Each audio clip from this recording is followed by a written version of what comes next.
ग्रामीण रुग्णालयातील भोंगळ कारभार उघड. पुलगाव ग्रामीण रुग्णालयातील निष्काळजीपणामुळे रुग्णाला झालेल्या त्रासानंतर शिवसेना उद्धव बाळासाहेब ठाकरे पक्षाने आज संतप्त प्रतिक्रिया नोंदवत जिल्हा शल्यचिकित्सकांना घेराव घातलाय. आज डोळा आहे त्याचे टूप दिला होता मला. ओके. एक्सपायर झालेला. मी लावल्याच्या नंतर एक्सपायर डेट चेक केली. हा डोळा खूप त्रास होता. अच्छा. कोणी दिलं तुम्हाला? डॉक्टरांनी. ओपीडी त्या तपासणी करणारे डॉक्टरांनी. अच्छा. हे कधी दुपारी घडलं? दुपारी 11.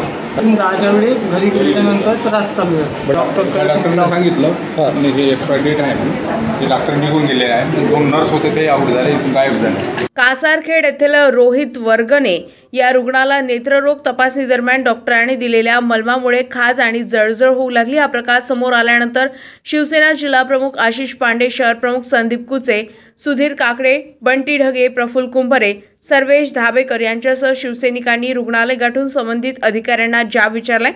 या प्रकरणामध्ये एकाच रुग्णालाच नव्हे तर तब्बल 72 रुग्णांना हेच औषध देण्यात आले असण्याची शक्यता व्यक्त केली जाते. त्यामुळे पुलगाव ग्रामीण रुग्णालयातील नेत्ररोग विभागाची सखोल चौकशी करण्याची मागणी शिवसेनेकडून करण्यात आली.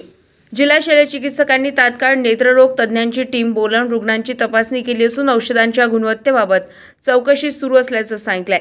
दरम्यान अवैध किंवा तारीखबाह्य औषधांचा साठा रुग्णालयात असल्याची शक्यता नाकारता येत नाही असा गंभीर आरोप शिवसेनेकडून करण्यात आलाय. चौकशी न झाल्यास तीव्र आंदोलनाचा इशारा देण्यात आलाय.